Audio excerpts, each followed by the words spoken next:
You followed the script. You did what they said would make you whole. You worked hard. You were kind. You checked every box. And still, something feels off. There's this silence inside you. Not peaceful silence, but the kind that follows a party you didn't want to attend. The kind that lingers when the applause dies, and you're left alone with the question, why don't I feel anything? Because on paper, your life makes sense. But inside, you feel like a ghost of the person you were supposed to become. They told you happiness would follow obedience, follow the rules, be nice, get the job, stay safe. And you did. You did everything right. But something about it feels wrong. Not loud wrong, not catastrophic wrong, just quietly unlivable. And maybe you've started to wonder if you're ungrateful, or broken, or incapable of joy. You're not. You're just waking up. This emptiness isn't proof that you failed. It's proof that the life they sold you, the life built on approval, achievement, and external praise, was never yours to begin with. You were told to build a life that looks good. But what if what you need is a life that feels true? That ache inside you, it's not weakness. It's your soul trying to get your attention. Don't look away. Stay here. We're just getting started. You were never taught how to listen to that voice. The one beneath the noise. The one that doesn't shout, but aches. Instead, you were trained to perform. To measure your worth in numbers, grades, salaries, likes, compliments. To chase milestones like they were answers. To wear a mask called doing fine. And the more you played the part, the more they applauded. Successful, stable, normal. But inside, you started disappearing. Because a life built on approval is a life that never feels like home. You're always waiting to be seen. Always scanning the room for signs that you're enough. But it never lands. It never lasts. You learn to ask, what do they want from me? But not once were you asked, what do you want from your life? Modern culture doesn't want you awake. It wants you useful. It wants you predictable. It wants you too tired to rebel. So it feeds you noise. More apps, more goals, more advice, more ways to be everything but yourself. And still, the emptiness returns. Late at night. In moments of silence. In the spaces where truth can finally speak. Nietzsche called this the danger of the herd. A life where you survive by being like everyone else, but slowly die by never becoming who you really are. Because when you live for the world's approval, you abandon the one person who needed you most. You. And that's why the pain persists. Not because you're lost, but because you've been looking in the wrong direction. Not outward, inward. Not for instructions, for ignition. Stay with me. This next part might sting. But it's the part that sets you free. You feel the emptiness, but the world keeps telling you to fill it. Try harder, stay busy, be grateful. But no one asks what the emptiness is trying to say. It's not a glitch. It's a message. Because something inside you knows. All these distractions, all this noise, it's just dressing up a deeper crisis. Nietzsche named it. He didn't whisper it, he shouted it like a funeral bell. God is dead. Not because he hated religion, but because he saw what was coming. A world where our highest values, truth, beauty, purpose, would be replaced by utility, productivity, and image. A world where people no longer lived from within, but borrowed meaning from trends, screens, and institutions. And when those old structures crumbled, we didn't build new ones. We built distractions. We stopped asking what life means and started asking how fast we could deliver it. But speed doesn't equal soul. Progress doesn't equal peace. And success doesn't mean you've come alive. So we sit in the aftermath, a culture of busy minds and numb hearts. People scrolling through curated lives, wondering why they feel so alone. We were taught to run from discomfort. But Nietzsche asks us to walk straight into it, to face the silence, to ask the hard questions, even if it breaks us open. He who has a why to live, he wrote, can bear almost any how. But no one gave you a why. They just gave you a checklist, a ladder, a story about success that had nothing to do with you. And now, here you are, at the edge of something terrifying but honest. The The life you were handed doesn't fit. The emptiness isn't a sign to retreat. It's a signal to begin again. So now the question isn't, what's missing? It's, who did I leave behind to become what they wanted? Because somewhere along the way, you abandoned parts of yourself. The parts that were too wild, too sensitive, too angry, too honest. And you did it to survive. To belong. To be loved. But Carl Jung knew, what you bury doesn't die. It waits. He called it the shadow. The part of you that holds everything you were told not to be. Your forbidden feelings. Your unacceptable truths. Your quiet rage. It's the part of you that still knows what matters, even when the world tells you to forget. And the longer you ignore it, the louder the emptiness becomes. Because you can't build a real life on a version of you that's incomplete. The world rewards the false self, the curated self.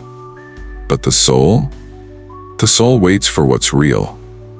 That's why even when you succeed, it doesn't feel like success. Because the one who's winning isn't really you. Jung warned us, until you make the unconscious conscious, it will direct your life, and you will call it fate. So maybe it's not laziness, or failure, or depression. Maybe it's your soul refusing to play dead, because real meaning won't be found in doing more. It begins by unearthing what you've suppressed, sitting with what hurts, and asking, what part of me did I silence to survive? The answers won't be easy, but they will be true, and truth. That's where life begins again. You've been living like a split self, one version of you shown to the world, the other locked behind silence. But here's the quiet truth. Healing isn't about fixing what's broken. It's about remembering who you were before the world told you to forget. Not the surface version. Not the role you play to keep things peaceful. The real you. The one that felt things deeply. Questioned authority. Demanded something more than this performance. That self was never weak. It was wild. It was inconvenient. It was whole. And you've been taught to fear it. Because the system needs you obedient, not awake. But Jung knew. The very parts of you that feel dangerous are often the ones that hold your power. The privilege of a lifetime, he wrote, is to become who you truly are. So maybe what you're feeling right now, the numbness, the confusion, the constant low hum of dissatisfaction, isn't failure. Maybe it's your soul knocking, tired of waiting, tired of shrinking, tired of pretending this is enough. And you don't need to burn it all down. You don't need to disappear or run away. But you do need to stop negotiating with the version of you that was built to please everyone but yourself. Because freedom doesn't always come with fanfare. Sometimes it begins in a whisper, a refusal, a single moment where you finally say, no more. No more performing. No more outsourcing your worth. No more asking for permission to feel what's true. You are not here to fit in. You are here to wake up. And from that awakening, you start to build a life that actually feels like yours. And once you stop pretending, something unexpected happens. You don't become louder. You become clearer. People start reacting differently. Not because you've changed your tone, but because your energy no longer asks for approval. You begin to carry yourself like someone who isn't trying to be chosen, because you already chose yourself.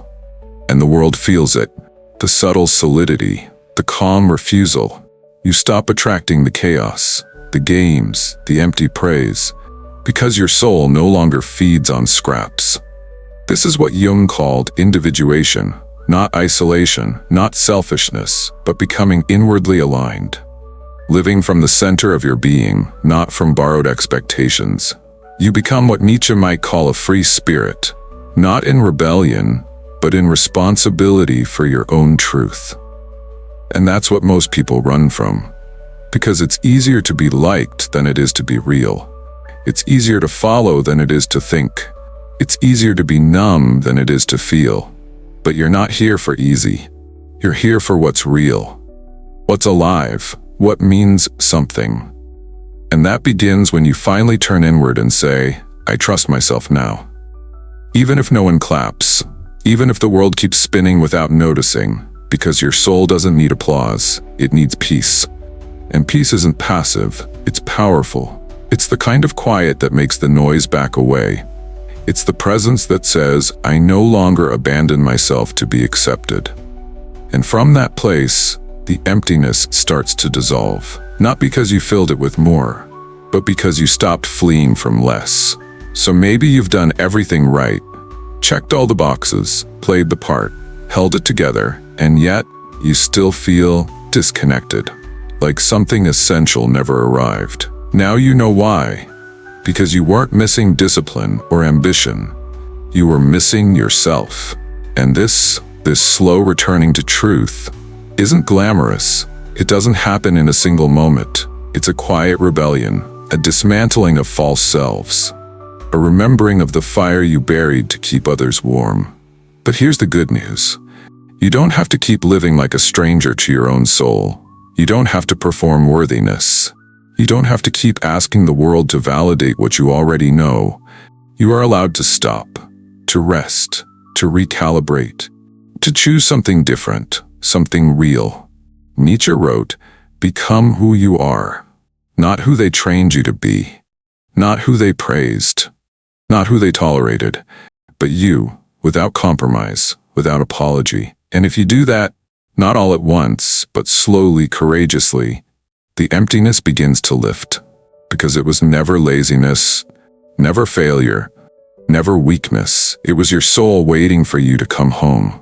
If something in this video stirred something in you, don't let it slip away. Take a moment to ground it, in words, in reflection, in action. Leave a comment below. Let me know what landed, what line, what shift, what moment felt like it was meant for you. Your voice matters here. Your story adds depth to this space. If this spoke to you, it might speak to someone else who's been carrying the same quiet questions. So share it. Send it to a friend.